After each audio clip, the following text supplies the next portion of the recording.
Hello student, स्वागत है आप सभी का इस वीडियो लेक्चर में। और देखिए, इस वीडियो लेक्चर में हम इस क्वेश्चन को सोल्व करने जा रहे हैं। इस क्वेश्चन के according use Gauss forward formula to find y3.75 from the following table. तो यहाँ पर देखिए, कुछ न्यूमेरिकल डेटा हमें टेबल में दिए गए हैं, उनके बेस पर हमें y3.75 की वैल्यू हमें फाइंड करना है। और देखिए, इसका मतलब क्या होता है, हमें 3.75 पर फंक्शन की वैल्यू फाइंड करना है। और किसकी हेल्प से फाइंड करना है? गोस फॉरवर्ड फॉर्मूले के बेस पे। और देखिए, गोस फॉरवर्ड फॉर्मूला क्या होता है? एक सेंट्रल डिफरेंस फॉर्मूला होता है। और जितने भी सेंट्रल डिफरेंस फॉर्मूले हैं, उनको अप्लाई करने से पहले, उनका यूज करने से पहले हम सेंट्रल डिफरेंस टेबल बनाते हैं। तो सबसे पहला काम क्या करेंगे? देखिए, सेंट्रल डिफरेंस टेबल हम बनाएंगे। तो चलिए, इस क्वेश्चन को हम सोल्व कर लेते हैं।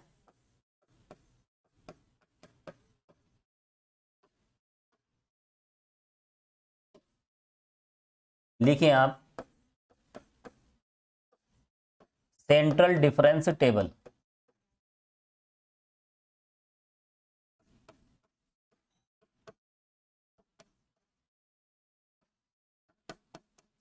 फॉर गिवन डेटा, जो भी डेटा हमें दे रखे हैं उनके लिए सबसे पहले हम क्या कर रहे हैं? देखिए, एक सेंट्रल डिफरेंस टेबल हम बना रहे हैं।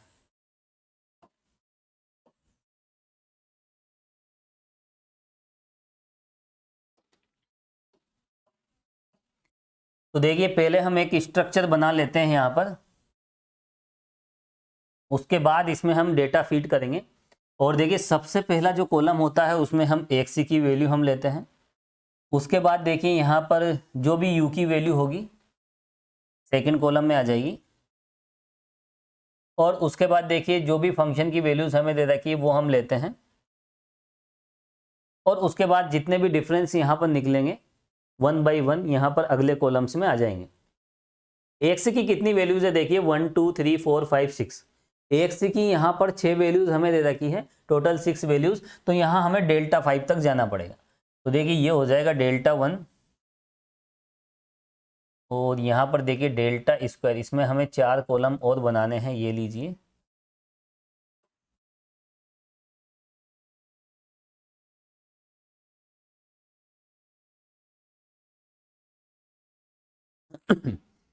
तो अब देखिए, यहाँ पर सबसे पहले कॉलम में हम क्या लिखेंगे? जो फर्स्ट कॉलम है, इस फर्स्ट कॉलम में हम एक्स की वैल्यूज पुट करते हैं जो भी हमें दे रखी हैं। तो देखिए, 2.5 से 5 तक, 2.5। उसके बाद देखिए 3.0, 3.5, 4.0, 4.5 और लास्ट में देखिए 5.0। थोड़ा सा देखिए इक्वल डिस्टेंस पे हम लिखें, ज़्यादा बेस्ट रहेगा।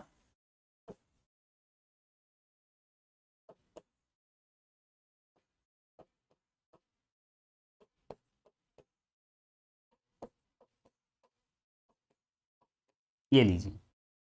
तो देखिए, इस तरह से यहाँ पर हमने एक्स की टोटल कितनी है? 6 वैल्यूज हमने यहाँ पर लिख ली है। करस्पॉन्डिंग फंक्शन की वैल्यूज यहाँ पर लिखेंगे। ठीक है, सेकंड कॉलम में हम यू की वैल्यू लिखते हैं। और यहाँ देखिए, ये जो वाई एक्स है, वाई यू वाले कॉलम में हम लिखेंगे वाई एक्स की वैल्यूज। और यहाँ पर उसके बाद देखिए, इसका जो फर्स्ट डिफरेंस है, और उसके बाद देखिए second difference, delta cube, delta 4 और डेल्टा 5। सबसे पहले हमने x की वैल्यूज लिखी। अब उसके बाद देखिए, सेकंड कॉलम में हमें u की वैल्यूज हमें नहीं लिखना है, वो लास्ट में लिखेंगे। पहले हम यहाँ पर देखिए x की कोई ना कोई वैल्यू हम यहाँ पर देखिए x0 लेंगे, ओरिजिन हम फिक्स करेंगे, मूल बिंदु। उसके बाद हम u की वैल्यू लिखते हैं। तो चलिए, x के करस्पॉन्डिंग जो भी फंक्शन की वैल्यूज है, यहाँ पर देखिए वाई यू वाले कॉलम में हम वाई एक्स लिखते हैं। और यहाँ पर देखिए, जितने भी सेंट्रल फॉर्मूले हैं उसमें हम वाई यू बराबर वाई एक्स लेके चलते हैं। चलिए, तो यहाँ पर वाई यू की वैल्यूज क्या है? यहाँ पर ये जो भी फंक्शन की वैल्यूज है आप वाई यू वाले कॉलम में लिख दीजिए। 24.145, 22.043। अगली जो वैल्यू है देखिए 20.225। और उसके बाद देखिए 18.644 और 4.5 के करस्पॉन्डिंग वैल्यू क्या है यहाँ पर 17.262 और उसके बाद देखिए लास्ट वैल्यू है यहाँ पर 16.047। तो देखिए इस तरह से यहाँ पर x की वैल्यूज के करस्पॉन्डिंग फंक्शन की वैल्यूज हमने लिख ली है। उसके बाद देखिए यहाँ पर ये जो डिफरेंस है ना, ये सिंपल फॉरवर्ड डिफरेंस है और न्यूटन ग्रेगरी फॉरवर्ड फॉर्मूले में भी देखिए इस तरह से हमने डेल्टा डेल्टा स्क्वायर हमने कैलकुलेट किया है। तो यहाँ पर देखिए ये सभी डिफरेंस हम कैलकुलेट करेंगे।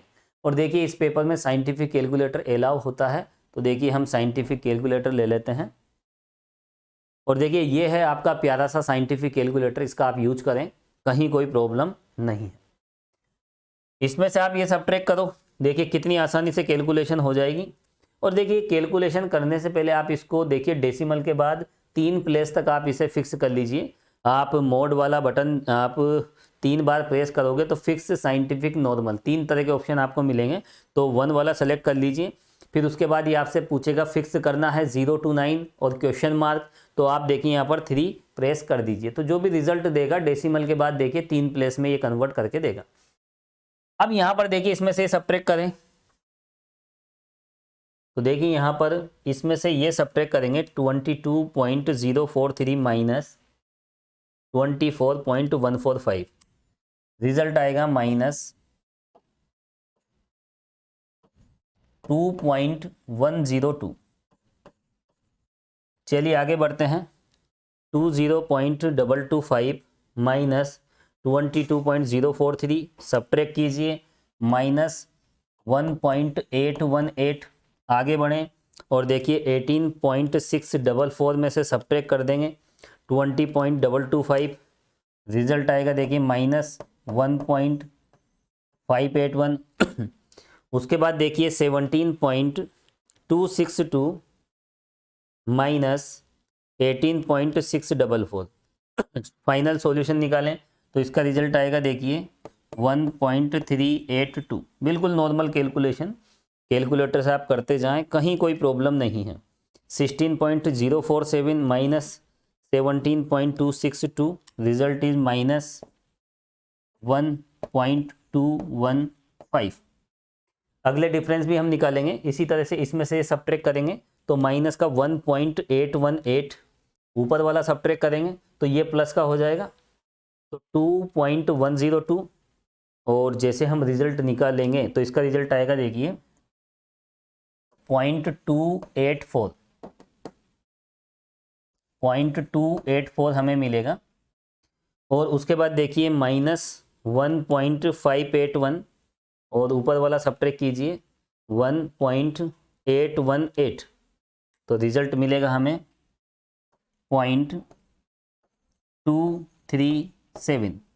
चलिए अगला रिजल्ट हम निकालेंगे माइनस 1.382 प्लस ऊपर वाला सब्ट्रैक्ट करेंगे प्लस का हो जाएगा, तो यहाँ पर देखिए 1.581, रिजल्ट इज 0.199। चलिए लास्ट वैल्यू हम निकाल लेते हैं माइनस 1.215 और प्लस हो जाएगा इसमें 1.382 और ये आ जाएगा देखिए 0.167।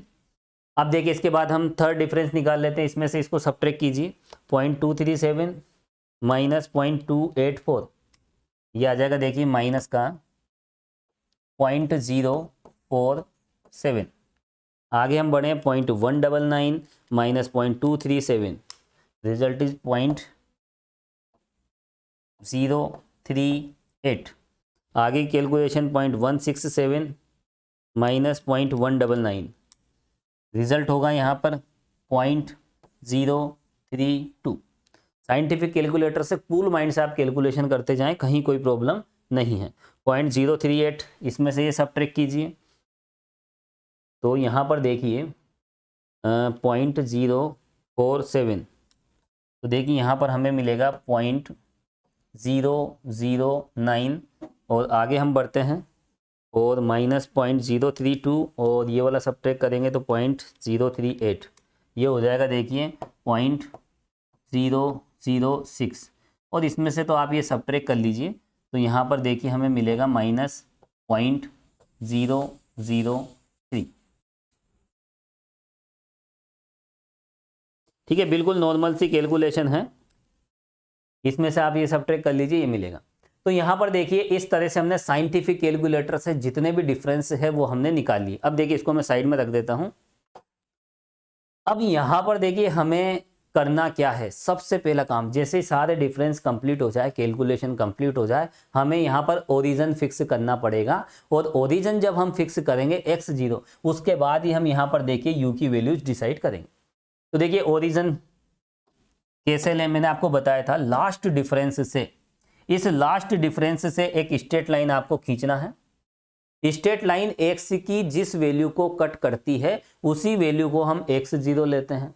लेकिन यहाँ पर देखिए स्ट्रेट लाइन ने किसी भी वैल्यू को कट नहीं किया। ऐसी कंडीशन में हम या तो इसको हम x0 ले लेंगे या फिर इसको x0 ले लेंगे।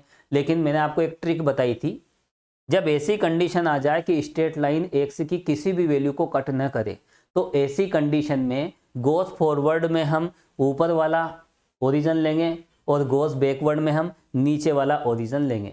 ये इसलिए लेते हैं ताकि यहाँ जो भी पाथ बनेगा, रिक्वायर्ड पाथ, वह सेंटर पोर्शन में आ जाए। इसीलिए हम यहाँ पर देखिए ये वाली ट्रिक यूज करते हैं। और वैसे भी देखिए आपको एक बात और मैं बता देता हूँ, देखिए बहुत मज़ेदार बात है। अगर आपने ये x0 फिक्स किया तो ये क्या हो जाएगा, y0। तो देखिए यहाँ से जो गोस फॉरवर्ड का जो पाथ है वो किस तरह से चलेगा, गोस फॉरवर्ड का पाथ देखिए इस तरह से चलेगा। सपोज कीजिए आपने सेंटर किसको लिया, इस स्ट्रेट लाइन के नीचे वाला ये सेंटर ले लिया, तो ये हो जाएगा y0। और गोस फॉरवर्ड का पाथ इस बार किस तरह से चलेगा, y0 से नीचे की ओर इस तरह से पाथ चलेगा। अब यहाँ पर देखिए मैंने आपको क्या बताया था, सेंटर फॉर्मूला जब भी आप यूज करें तो कोशिश ये होना चाहिए कि उसका पाथ इस टेबल के सेंटर पोर्शन में आ जाए। तो यहाँ पर देखिए ये जो रेड कलर का पाथ है ये सेंटर पोर्शन में है, लेकिन ये सेंटर पोर्शन से थोड़ा सा ज़्यादा डिस्टेंस पे है। हम यहाँ पर वो वाला पाथ चुनेंगे जो सेंटर पोर्शन के बिल्कुल नज़दीक हो। ये सेंटर पोर्शन से दूर है, इसलिए यहाँ पर हम देखिए रेड कलर का पाथ लेंगे। इसके लिए हम क्या करेंगे, यहाँ इस 3.5 को x0 लेंगे।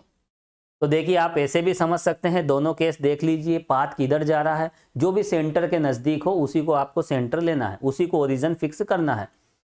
अदरवाइज देखिए मैंने आपको रिटर्न में भी बता दिया, सिंपल सी बात है, गोस फॉरवर्ड में ऊपर वाला, गोस बैकवर्ड में नीचे वाला ओरिजिन फिक्स किया जाता है। ठीक है, बेस्ट रिजल्ट लाने के लिए। चलिए आगे हम बढ़ते हैं। तो यहाँ पर देखिए हमें किसे सेंटर लेना है, आप इस x0 इसे मान लीजिए आप 3.5 को। अब देखिए 3.5 को हम x0 लेंगे और उसके बाद यहाँ पर जैसे ही हम u की वैल्यू कैलकुलेट करेंगे, किससे, u इक्वल होता क्या है, x minus x0 upon h। यहाँ पर x क्या है, इस पोजीशन पे x की वैल्यू 3.5, x0 भी हमने 3.5 फिक्स किया है, वैल्यू निकालोगे 0 आएगी। उसके बाद देखिए हम x की इस वैल्यू के करस्पॉन्डिंग अगर u की वैल्यू निकालें तो वो 1 आएगी। क्या आएगी, देखिए 1, चाहे तो आप निकाल सकते हैं, यहाँ पे 1 मिलेगा। ठीक है, यहाँ पर देखिए x की वैल्यू आप 3 पुट कीजिए और 3.5 क्या है यहाँ पर x0, तो x0 यहाँ -1 आएगी, सॉरी कितनी आएगी, -1। यहाँ आप 3.5 रखेंगे x0 की जगह और x की जगह आपको क्या पुट करना है 3, तो ऊपर बचेगा कितना -0.5। और h क्या है, h यहाँ पर देखिए x की वैल्यूज के बीच में जो भी इंटरवल है वो है देखिए यहाँ पर 0.5, तो यहाँ पर फाइनली देखिए -1 मिलेगा। अब आप देखिए x की इस वैल्यू के करस्पॉन्डिंग इस फॉर्मूले से जब u की वैल्यू निकालोगे तो -2 मिलेगा। लेकिन देखिए इस तरह की कैलकुलेशन करके हमें टाइम खराब नहीं करना है, मैंने आपको बताया था बिल्कुल भी टाइम आपको खराब नहीं करना है। जहां पर आप सेंटर लोगे वहां पर u की वैल्यू 0 ही मिलेगी, कैलकुलेशन करोगे तो भी 0 मिलेगी, इसलिए आप डायरेक्ट लिख दीजिए। उसके ऊपर -1 -2 मिलेगा, यहाँ मिलेगा देखिए 1 2 3। ठीक है, तो इस सेंटर इस ओरिजिन के नीचे देखिए 1 2 3 4 इस तरह से, और ऊपर -1 -2 इस तरह से हमें u की वैल्यूज मिलती है, ये फिक्स है। तो आपको इस तरह से u की वैल्यू डायरेक्ट लिखना है, सेंटर पे 0, ऊपर इस तरह से और नीचे इस तरह से। अब देखिए गोस फॉरवर्ड फॉर्मूले का हम यूज कर रहे हैं, तो देखिए यहाँ पर गोस फॉरवर्ड के अकॉर्डिंग जो पाथ है, देखिए ये हमने क्या लिया है, हमने ये लिया है x0, आप चाहें तो लिख सकते हैं यहाँ पर x0। अब यहाँ पर ये x0 तो ये क्या हो जाएगा, ये हो जाएगा यहाँ पर y0, और y0 से नीचे की ओर चलते हैं इसके लिए गोस फॉरवर्ड के लिए, तो यहां से चलना है आपको इस तरह से। ये हो गया देखिए गोस फॉरवर्ड इंटरपोलेशन फॉर्मूले का पाथ। चलिए हम फॉर्मूला अप्लाई कर देते हैं। तो यहां पर हमने क्या माना, देखिए हमने x0 किसे लिया है, 3.5 को। अब यहां पर देखिए जो गोस फॉरवर्ड फॉर्मूला होता है उसकी शुरुआत कहां से होती है, x0 plus UH equal y0 plus UC1 delta y0, है ना। इस तरह से देखिए गोस फॉरवर्ड फॉर्मूला होता है। तो यहां पर देखिए लेफ्ट साइड में अब हमें किस पर फंक्शन की वैल्यू निकालना है, हमें निकालना है 3.75 में। तो देखिए ये वाली जो टर्म है, ये वाली टर्म क्या बनना चाहिए, ये वाली टर्म यहां पर 3.75 बनना चाहिए। तो इसे हम क्या मानेंगे, ठीक है, ये मान लीजिए आप f of x0 plus UH, इसको आप क्या मानोगे, देखिए इस टर्म को हमेशा उसके इक्वल मानना है जिस पर आपको फंक्शन की वैल्यू फाइंड करना है। अकॉर्डिंग टू क्वेश्चन हमें 3.75 पर फंक्शन की वैल्यू हमें लेना है, इसलिए हमने इसको किसके इक्वल रखा है, 3.75 के इक्वल। अब हम क्या करेंगे, अब हम यहां पर u की वैल्यू कैलकुलेट करेंगे। u की वैल्यू जरूरी है देखिए क्योंकि फॉर्मूले में हमें पुट करना पड़ेगा। इंप्लाइज दैट x0 क्या माना है, देखिए 3.5, u हमें कैलकुलेट करना है, h है देखिए 0.5, 3.75। फाइनली आप u की वैल्यू कैलकुलेट कीजिए, इसमें से वो सब्ट्रैक्ट करोगे 0.25, कितना मिलेगा 0.25 डिवाइड बाय 0.5, जिसे हम ऐसे लिख सकते हैं, तो ये 1/2 मिलेगा, दैट इज 0.5। तो देखिए ये u की वैल्यू हमने यहाँ पर फाइंड कर ली है। इसको इधर लिख लेते हैं, देखिए थोड़ा सा हम स्पेस बचा लेते हैं। चलिए तो देखिए u की वैल्यू हमने यहाँ पर फाइंड कर ली है।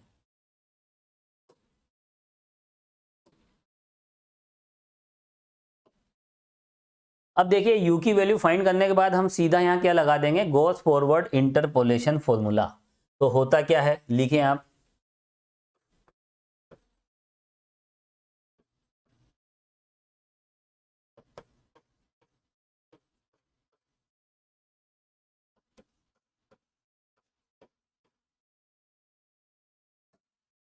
देखिए गोस फॉरवर्ड फॉर्मूला किस तरह से होता है, उस पाथ के अकॉर्डिंग आप चलें। देखिए यहाँ पर y0 से हम चलते हैं, फिर आता है देखिए डेल्टा y0, ऊपर जाओगे डेल्टा स्क्वायर y-1, फिर नीचे आओगे डेल्टा क्यूब y-1, फिर ऊपर जाओगे तो डेल्टा 4y-2, फिर नीचे आओगे तो डेल्टा 5y-2। इस तरह से देखिए हम मूवमेंट करते हैं किसमें, सेंट्रल टेबल में। तो इस तरह की टर्म्स हमें मिलती है।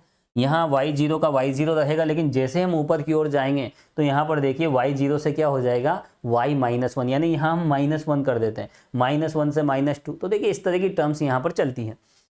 तो देखिए यहाँ पर, और इसमें कोफिशिएंट क्या आते हैं, देखिए सबसे पहले u आएगा, फिर उसके बाद u, फिर उसके बाद देखिए u+1, फिर इसके लिए भी क्या आएगा u+1, और इसके लिए क्या आ जाएगा देखिए u+2, और यहाँ पर देखिए C1, C2, C3, C4, C5, है ना। ये सब बातें देखिए मैं बता चुका हूँ आपको फॉरवर्ड फॉर्मूले में। तो देखिए फॉर्मूला क्या होता है, f of x0 plus UH equal, सबसे पहले आता है देखिए y0 प्लस UC1, इसको आप सोल्व कर लीजिए, u मिलेगा, साथ में क्या आएगा देखिए डेल्टा y0। ये जो भी पाथ है देखिए इसके अकॉर्डिंग है, देखिए ठीक है, ये है y0, ये हो जाता है delta y0, delta square y-1, ये हो जाएगा डेल्टा क्यूब y-1, ये होता है डेल्टा स्क्वायर ना। मोमेंट हम करते हैं तो किस तरह से सिंबल चेंज होते हैं, सेंट्रल डिफरेंस टेबल आपको ध्यान रखनी पड़ेगी। चलिए उसके बाद देखिए यहाँ पर अगला कोफिशिएंट क्या है, UC2, क्या लिखेंगे इसे, u-1 अपॉन 2 फैक्टोरियल, और देखिए उसके बाद यहाँ पर देखिए डेल्टा स्क्वायर y-1 प्लस अगला क्या है देखिए u+1C3, u+1, एक एक कम कर दीजिए आप, और डिवाइड बाय, और देखिए इसको किस तरह से सोल्व करते हैं, ये कोई नई बात नहीं है। 3 फैक्टोरियल और साथ में क्या है देखिए डेल्टा क्यूब y माइनस 1। अब देखिए फॉर्मूला तो आपको याद रखना ही पड़ेगा, इसके अलावा कोई हमारे पास अल्टरनेट ऑप्शन नहीं है। उसके बाद देखिए आगे हम बढ़ते हैं और यहाँ पर देखिए इसके साथ क्या आता है u प्लस 1c4, इसे आप सोल्व कीजिए। u प्लस 1 को हम -1 करते करते यहाँ पर देखिए 4 टाइम्स हम लिखेंगे।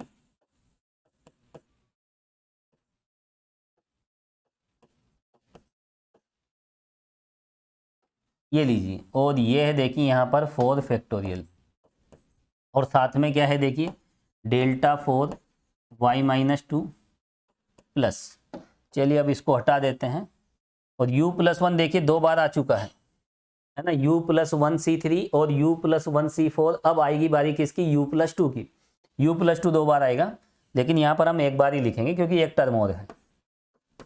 u प्लस 2 c4 के बाद आएगा u प्लस 2 c5, तो 5 टाइम्स हमें लिखना है।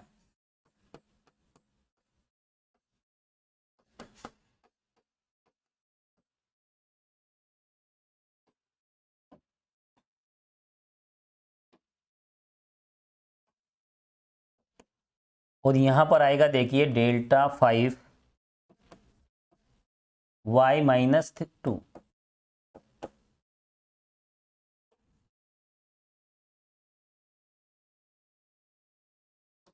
और देखिए ये फॉर्मूला आगे भी बढ़ता रहेगा। तो देखिए मैंने आपको बताया था, देखिए फॉर्मूला आप डायरेक्ट लिख सकते हो। ये जो टर्म है देखिए y0 यहाँ पर 2 टाइम होता है, उसके बाद y माइनस 1 वाली टर्म 2 बार और -2 वाली टर्म भी यहाँ पर 2 बार होगी। चलिए हटा दिया मैंने कचरा। अब उसके बाद देखिए यहाँ पर कुछ बातें इसमें ध्यान रखनी, कैसे याद रखते हैं, है ना। यहाँ पर देखिए डेल्टा इंक्रीज होता जाता है, एक पावर डेल्टा डेल्टा इसको इस तरह से बढ़ता जाता है। और यहाँ पर देखिए ये UC1 है, ये UC2 है, U 2 बार आएगा, फिर उसके बाद U प्लस 1 वाली टर्म्स 2 बार मिलेगी, U प्लस 1C3 और U प्लस 1C4। उसके बाद देखिए U प्लस 2C5 और उसके बाद देखिए U प्लस 2C6 भी हमें मिलेगी। तो इस तरह से देखिए यहाँ पर ये टर्म हमें मिलती है। तो ये है देखिए फॉरवर्ड फॉर्मूला। अब देखिए फॉर्मूला तो आपको याद रखना ही पड़ेगा, और देखिए मैंने बहुत सारी ट्रिक्स बता रखी है कैसे याद रखेंगे, कहीं कोई दिक्कत नहीं। चलिए वैल्यूज हम पुट कर देते हैं। अब यहाँ पर जैसे ही हम वैल्यू पुट करेंगे देखिए ये क्या बन जाएगा, इसको तो हमें क्वेश्चन के अकॉर्डिंग बदलना पड़ेगा। 3.75 पर फंक्शन की वैल्यू हमें निकालना है। तो देखिए 3.75 हमने इसे ले लिया है, ये रहा 3.75, ये लीजिए, इसकी वैल्यू हमें मिल जाएगी। चलिए थोड़ा सा इसका कलर चेंज कर देते हैं हम।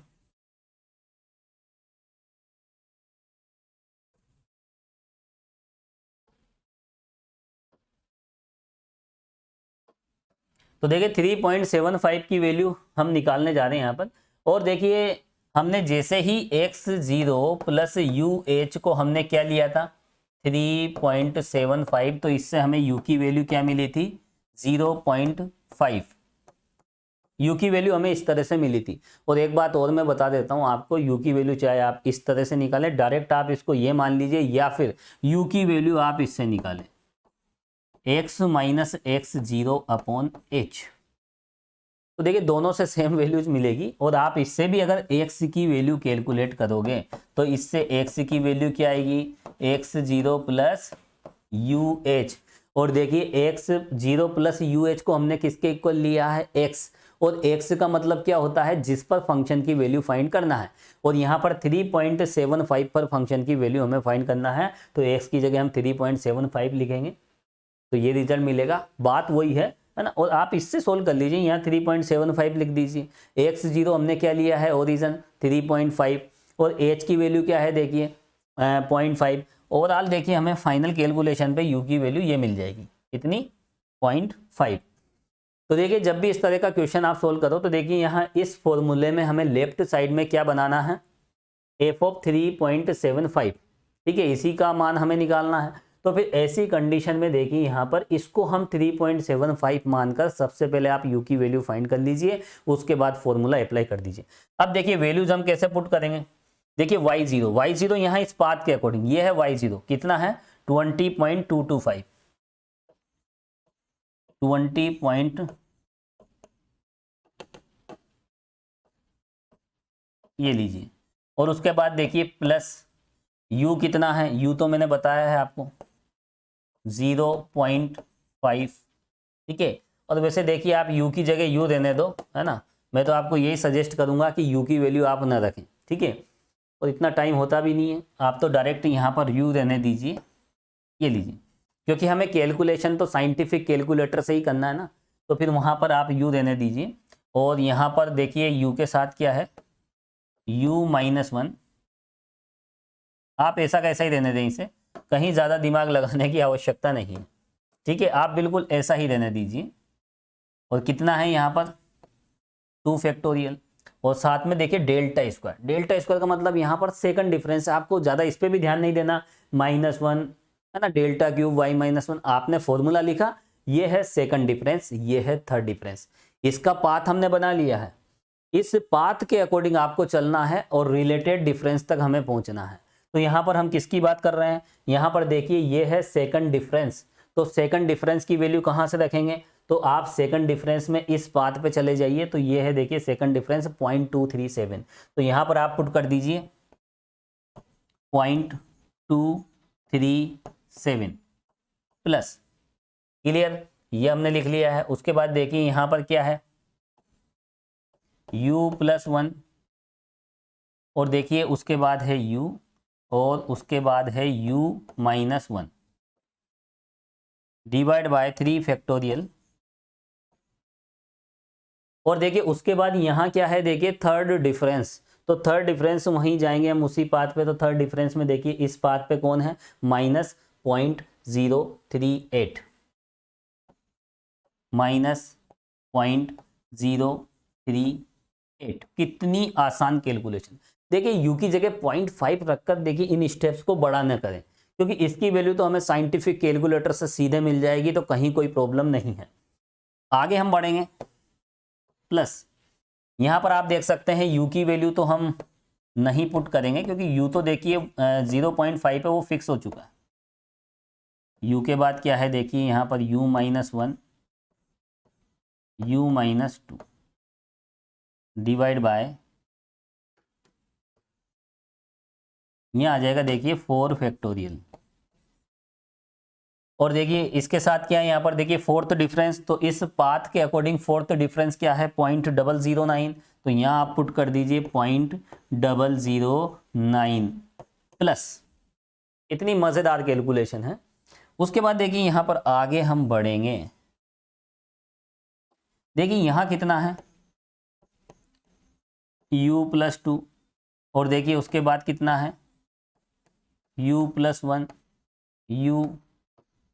u-1 u-2 divide by 5 factorial, और देखिए चाहे तो आप इन फैक्टोरियल की जगह इसकी वैल्यूज आप डायरेक्ट लिख दें, ज़्यादा बेस्ट रहेगा, देखिए क्योंकि साइंटिफिक कैलकुलेटर से हमें कैलकुलेशन करना है। देखिए यहाँ पर 2 फैक्टोरियल की वैल्यू कितनी होती है, 2 होती है, सभी जानते हैं, कहीं कोई समस्या नहीं।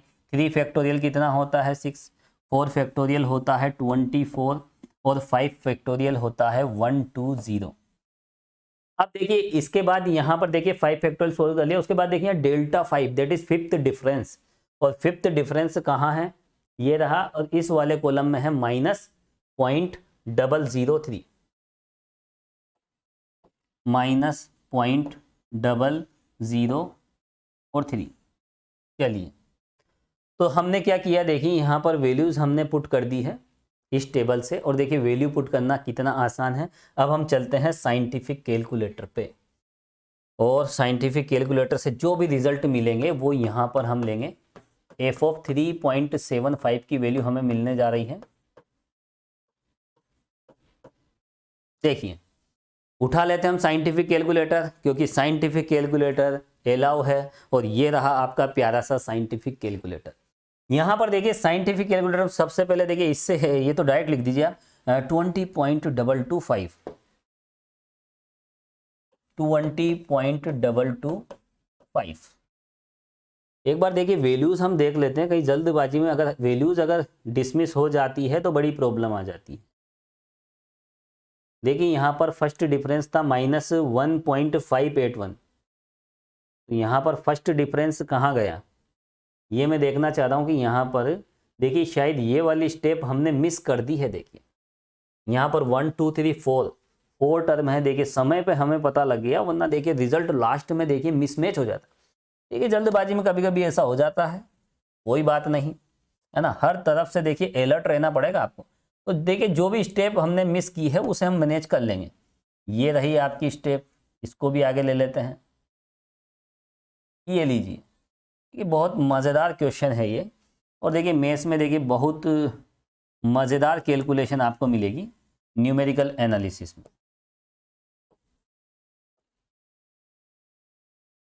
देखिए यहाँ पर हमने ये वाली जो स्टेप थी, देखिए इसके करस्पॉन्डिंग हमने कोई भी टर्म यहाँ पर नहीं लिखी।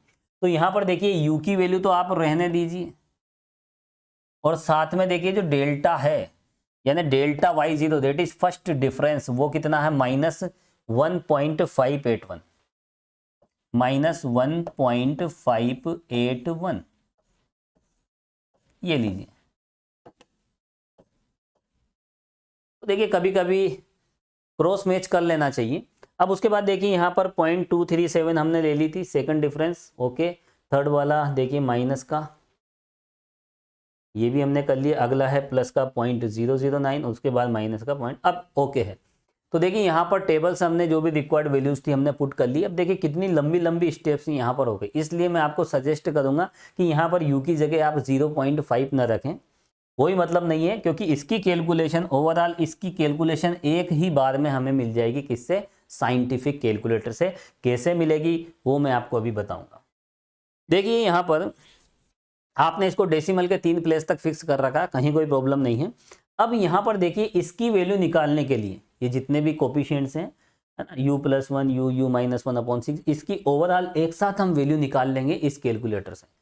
अब यहाँ पर देखिए इसमें जो अल्फ़ाबेट लिखे हुए हैं, मैं आपको साइंटिफिक कैलकुलेटर भी ले लेता हूँ, देखिए साइड में साइंटिफिक कैलकुलेटर भी, देखिए जो कैलकुलेटर है आपके, ये रहा कैलकुलेटर, इसको हम साइड में ले लेते हैं और मैं बड़ा कर देता हूँ। देखिए ये लीजिए, ये आपका साइंटिफिक कैलकुलेटर है।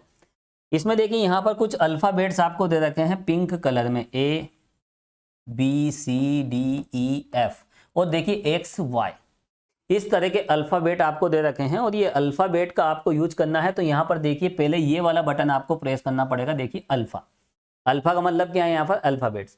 तो यहाँ पर देखिए इसको प्रेस करने के बाद आप यहाँ पर इस ब्रैकेट वाले बटन को प्रेस करोगे तो देखिए यहाँ पर आपके स्क्रीन पे A लिखा हुआ मिलेगा। इस अल्फ़ा दबाने के बाद अगर आप ये वाला बटन यूज करोगे तो देखिए आपको स्क्रीन पे B मिलेगा। तो देखिए किस तरह से आपको यहाँ पर अल्फ़ा वाला बटन यूज करना है वो मैंने बता दिया इसका यूज करते हुए। अब यहाँ पर देखिए हमें स्टोर करना है। क्या करना पड़ेगा? देखिए स्टोर कैसे किया जाता है, क्योंकि यहाँ पर अगर हम बात करें किसकी, चलो मैं इसकी वैल्यू की बात करता हूँ, ये u-1, या फिर चलो इसको भी छोड़ो, जैसे हमें u² प्लस 2u+3 और u इक्वल 3.5 पर हमें इसकी वैल्यू फाइंड करना है। तो देखिए डायरेक्ट हम कैसे कैलकुलेट करेंगे। देखिए आप यहाँ पर अगर अल्फ़ाबेट देखो तो इसमें u वाला अल्फ़ाबेट तो कहीं होता नहीं है, तो आप यहाँ पर x ले लीजिए, एक ही बात है ना। हम यहाँ पर u को x के रूप में देख लेते हैं। अब इस x की वैल्यू, जैसे u की वैल्यू कितनी है यहाँ पर 3.5 है, चलो मैं क्वेश्चन के अकॉर्डिंग ले लेता हूँ। हमारे क्वेश्चन में देखिए u की वैल्यू कितनी आई थी 0.5। अब इसमें u वाला अल्फ़ाबेट नहीं है तो हम इसको x वाला मान लेते हैं, ठीक है। तो ये जो x है इसी को हम u मान लेते हैं, और इस x में ये फीड कर दीजिए आप, 0.5 स्टोर कर दीजिए। अब देखिए 0.5 स्टोर करने के लिए सबसे पहले आपको स्क्रीन पे क्या लिखना पड़ेगा? 0.5, तो लिखें आप 0.5 आपने स्क्रीन पे लिख लिया। उसके बाद देखिए शिफ्ट के साथ ये वाला बटन आप प्रेस कर दीजिए। तो देखिए जैसे हम शिफ्ट के साथ ये वाला बटन प्रेस करेंगे तो ऊपर ही ऊपर यहाँ पर आपको STO लिखा मिलेगा। STO का मतलब स्टोर, यानी यहाँ पर देखिए 0.5 लिखा हुआ है, स्क्रीन पे आपने क्या लिख दिया 0.5, ठीक है। अब 0.5 स्टोर होने जा रहा है। स्टोर होने क्यों जा रहा है? क्योंकि आपने शिफ्ट के साथ स्टोर वाला, ये RCL के ऊपर देखिए, यहाँ RCL के ऊपर यहाँ स्टोर लिखा हुआ है, ये स्टोर। तो जैसे आप शिफ्ट के साथ ये प्रेस करोगे, स्क्रीन के कॉर्नर पे लेफ्ट टॉप कॉर्नर पे आपको STO लिखा हुआ मिलेगा, और यहाँ पर ऑलरेडी आपने क्या लिख रखा है 0.5, तो यहाँ पर 0.5 स्टोर होने जा रहा है। अब किस में आप स्टोर करना चाह रहे हो? इस X में स्टोर करना चाह रहे हो, तो डायरेक्ट आप ये वाला बटन प्रेस कर दीजिए, और जैसे हम ये वाला बटन प्रेस करेंगे तो इस स्क्रीन पे इस तरह से देखने को मिलेगा, किस तरह से देखने को मिलेगा 0.5 स्टोर इन X, इस तरह से आपको देखिए, और यहाँ पर तो 0.5 लिखा हुआ है, ठीक है। यहाँ पर इस तरह का पाथ आपको, इस तरह का सिंबल आपको देखने को मिलेगा 0.5 स्टोर। इस एरो का मतलब क्या है? 0.5 स्टोर हो चुका है किसमें? X में। तो देखिए स्टोर करना बिल्कुल आसान है, तो आप इसमें क्या करोगे? स्टोर कर लीजिए। चलिए अब हमने क्या किया, देखिए हमने X में 0.5 स्टोर कर लिया है। अब यहाँ पर हम सबसे पहले इसकी वैल्यू फाइंड करेंगे। देखिए U कितना है यहाँ पर 0.5, तो यहाँ पर देखिए हम ठीक ऐसा कैसे हम लिख देंगे, अल्फा के साथ हम X वाली वैल्यू बटन दबाएंगे ना, अल्फा के साथ आप क्या दबाओगे? अल्फा के साथ आप यहाँ पर ये X दबाओगे तो स्क्रीन पे आपको X देखने को मिलेगा। अब X के साथ क्या है, इसको आपने X ले लिया है। अब X के साथ ब्रैकेट में क्या है, देखिए ब्रैकेट लगा दें आप, तो ब्रैकेट वाला बटन भी होता है इसमें, है ना, ये ब्रैकेट, इस ब्रैकेट का आप यूज कीजिए। तो ब्रैकेट लगाने के बाद आपको क्या लिखना है? -1.581, फिर ब्रैकेट आप क्लोज कर दीजिए। जैसे आप ब्रैकेट क्लोज करोगे तो देखिए इसकी वैल्यू मिलेगी -0.791। तो चलिए यहाँ पर इसकी जो वैल्यू है कितनी मिलेगी, इसकी वैल्यू आई है देखिए -0. से जीरो मत लगाओ आप, तो डायरेक्ट पॉइंट लगाएं, 0.791 ये लीजिए। अब उसके बाद हम आगे बढ़ते हैं, इसकी वैल्यू हमें कैलकुलेट करना है, किसकी? u -1/2। तो देखिए u -1/2, लेकिन हमने u को क्या लिया है कैलकुलेटर में? x, तो आप इस तरह से लिखें x -1, u की जगह x लिखें /2, इस तरह से एज इट इज ऐसे लिख लीजिए आप अपने स्क्रीन पर। तो देखिए x लिखना है तो अल्फा के साथ x, ठीक है, उसके बाद आपको ब्रैकेट लगाना है, फिर आपको अल्फा के साथ फिर x लिखना है, और -1 और ब्रैकेट क्लोज, फिर डिवाइड का साइन, और फिर 2, बिल्कुल एज इट इज ऐसा लिखना। किस पे? कैलकुलेटर की स्क्रीन पे, जो कि ये मैंने लिख लिया है। जैसे हम इक्वल दबाएंगे तो माइनस का 0.125 कितना मिला है? देखिए यहाँ पर अगली स्टेप में, ये जो स्टेप है इसकी वैल्यू कितनी मिली है? चलो यहाँ 0 भी लगा लीजिए आप, 0.125, इधर भी मैं 0 लगा देता हूं। कितना था? 791।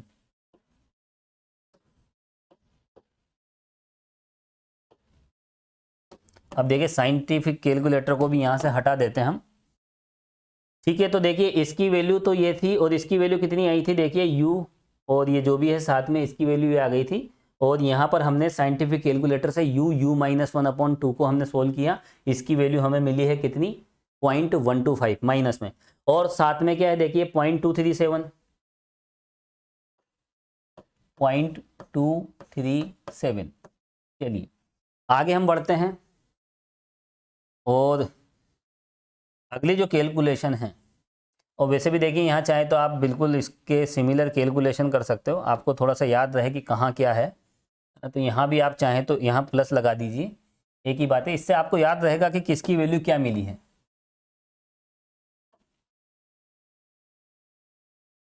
चलिए कोई बात नहीं, यहाँ पे आ रही है प्रॉब्लम थोड़ी सी, तो यहाँ मैं ब्रैकेट लगा देता हूँ।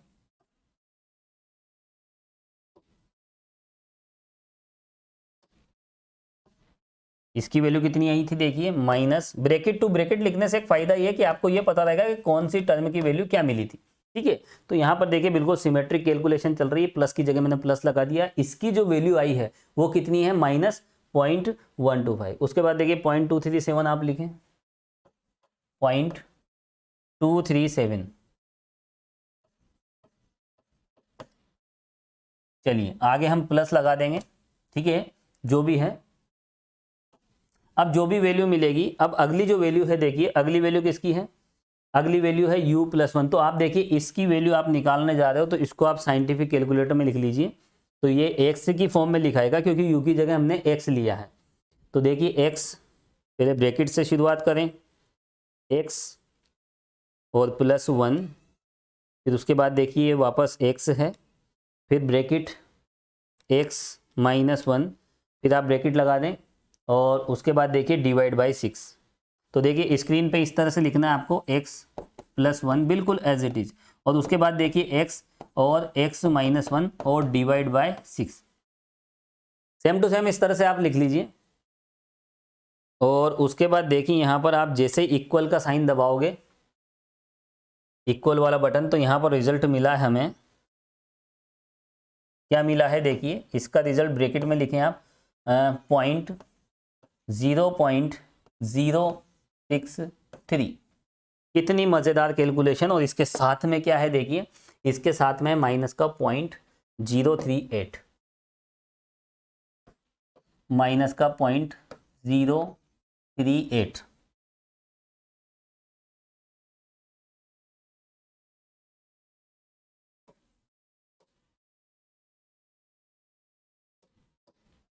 चलिए इसको क्लियर लिख लेते हैं, माइनस, और देखिए यहाँ पर दशमलव के इधर आप 0 लगाओगे तो बड़ा कन्फ्यूजन हो जाएगा, इसलिए मैं तो आपको सजेस्ट करूंगा आप तो 0 मत लगाएं, आप तो 0.038 ये लिख लीजिए। चलिए तो यहाँ पर देखिए कितना था, 0.038, ठीक है, जो भी माइनस का था ये हमने लिख लिया। अब देखिए हम किसकी वैल्यू निकालेंगे, हम यहाँ पर देखिए इसके बाद हम यहाँ पर इसकी वैल्यू निकालने जा रहे हैं, इसकी वैल्यू, ठीक है, साइंटिफिक कैलकुलेटर से डायरेक्ट आप निकालें। तो आपको देखिए कंप्यूटर क्या, सॉरी ये तो कैलकुलेटर है, इस कैलकुलेटर की स्क्रीन पे क्या लिखना है, ये लिखना है। तो देखिए कितनी आसानी से हम लिख सकते हैं, ब्रैकेट के साथ आप लिखें x+1 ब्रैकेट क्लोज, फिर x-1, और उसके बाद देखिए ब्रैकेट के साथ हमें लिखना है अल्फा के साथ x-2 /24। चलिए एक बार मैं देख लेता हूँ, x+1 x-1 x-2 /24 और 0.009, ठीक है। चलिए 009 तो हम बाद में देखेंगे, पहले इसकी वैल्यू निकाल लेते हैं। देखिए इक्वल जैसे हम दबाएंगे यहाँ पर, तो यहाँ पर देखिए 0.023 कितनी वैल्यू मिलेगी, अगली वैल्यू मिली हमें 0.023, ये रिजल्ट हमें मिला है। और इसके साथ में क्या है देखिए यहाँ पर 0.009,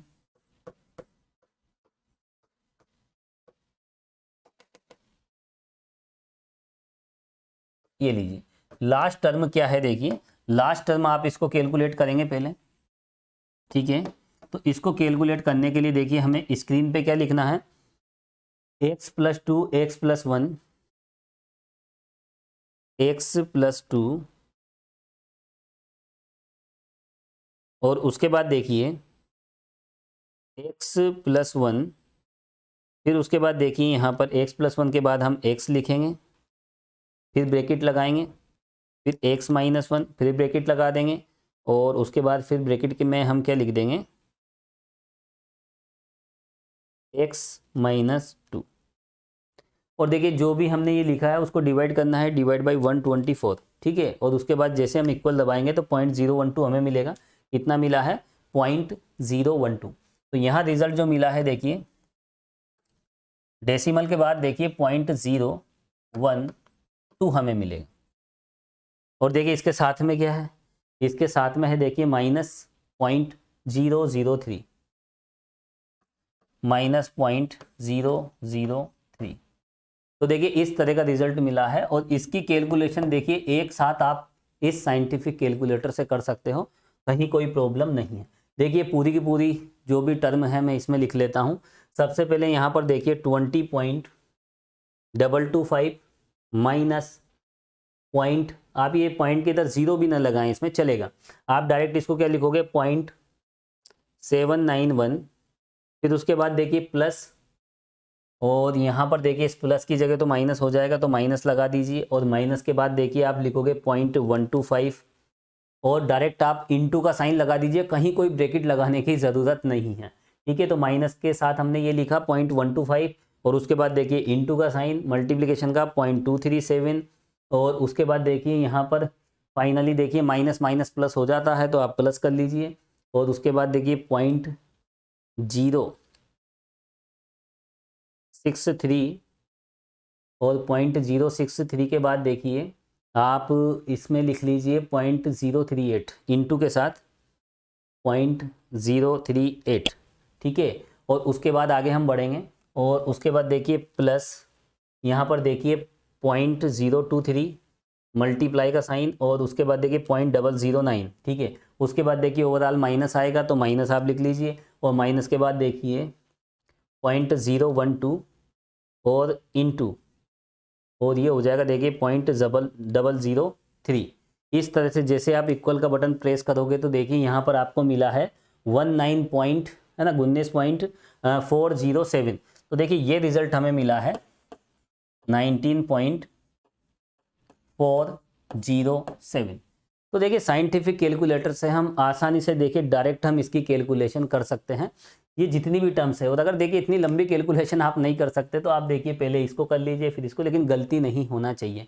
और यही है देखिए हमारा फाइनल आंसर, यही हमें कैलकुलेट करना था 3.75।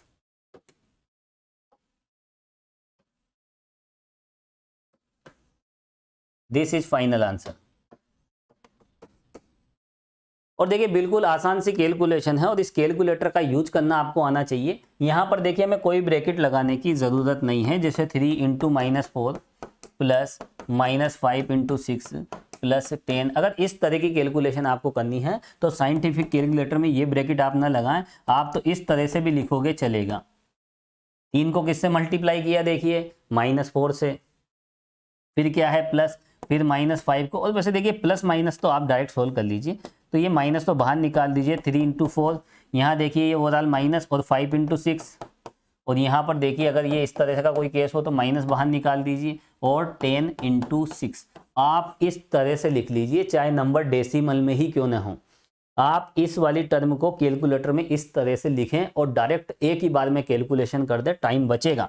देखिए न्यूमेरिकल एनालिसिस में देखिए हम कॉन्सेप्ट तो पढ़ते ही हैं, लेकिन देखिए कैलकुलेटर में भी एक्सपर्ट बनना पड़ेगा। ठीक है, और धीरे धीरे देखिए सब कुछ हो जाएगा। आप इसका यूज करें, ज़्यादा से ज़्यादा यूज करें। तो देखिए स्टूडेंट्स, इसको तो मैं साइड में रख देता हूँ। यहाँ पर हमने इस वीडियो लेक्चर में गोस फॉरवर्ड इंटरपोलेशन फॉर्मूले का यूज किया है। बिल्कुल आसान फॉर्मूला है। सबसे पहले यहाँ पर देखिए जो भी न्यूमेरिकल डेटा दे रखे हैं तो उन डेटा को हमने इस टेबल में अरेंज किए। पहले कॉलम में एक्स अरेंज करना है, उसके बाद यू की वैल्यूज ब्लैंक रखना है। फंक्शन की जो भी वैल्यूज दे रखी है वाई यू वाले कॉलम में लिखते हैं। उसके बाद 1 बाई 1 है ना, 1 बाई 1 आप है ना first delta, second delta, third, fourth, ये डिफरेंसेज आप निकाल लीजिए। सभी डिफरेंस जब निकल जाते हैं तो लास्ट डिफरेंस से आप एक स्ट्रेट लाइन बनाएं और स्ट्रेट लाइन एक्स की जिस वैल्यू को कट करती है उसी को हम x0 लेते हैं। लेकिन यहाँ पर x की किसी भी वैल्यू को कट नहीं कर रही है, इसलिए यहाँ पर हम या तो नीचे वाला लेंगे या ऊपर वाला लेंगे। लेकिन हम यूज कर रहे हैं गोस फॉरवर्ड, तो फॉरवर्ड में देखिए हम ऊपर वाला सेंटर हम ले लेंगे, इस 3.5 को हम ओरिजिन लेंगे, उसके अकॉर्डिंग हम आगे बढ़ेंगे, पाथ बनाएंगे। तो ये रहा गोस फॉरवर्ड का पाथ और इनमें जो भी रिक्वायर्ड वैल्यूज़ है वो यहाँ पर इस फॉर्मूले में हम पुट करेंगे। यहाँ पर देखिए एक बात और, 3.75 पर हमें वैल्यू निकालना था, तो x0 प्लस UH को हम क्या मान लेंगे 3.75। उसके बेस पर हमें u की वैल्यू कितनी मिल जाएगी 0.5। ओवरऑल सभी वैल्यूज हम यहाँ पुट करेंगे, साइंटिफिक कैलकुलेटर का यूज करेंगे तो सीधे हमें इस तरह की टर्म मिलेगी। इसकी एक साथ अगर कैलकुलेशन करें कैलकुलेटर से तो इस तरह का रिजल्ट मिलेगा। यही है फाइनल आंसर। तो देखिए स्टूडेंट्स, इस वीडियो लेक्चर में जो मेरा टारगेट था गोस फॉरवर्ड फॉर्मूला किस तरह से हम अप्लाई करते हैं वो कंप्लीट हो जाता है। अब इसके बाद देखिए हम गोस बैकवर्ड फॉर्मूले से रिलेटेड कुछ क्वेश्चंस हम देखेंगे नेक्स्ट वीडियो लेक्चर से। तब तक के लिए थैंक यू सो मच।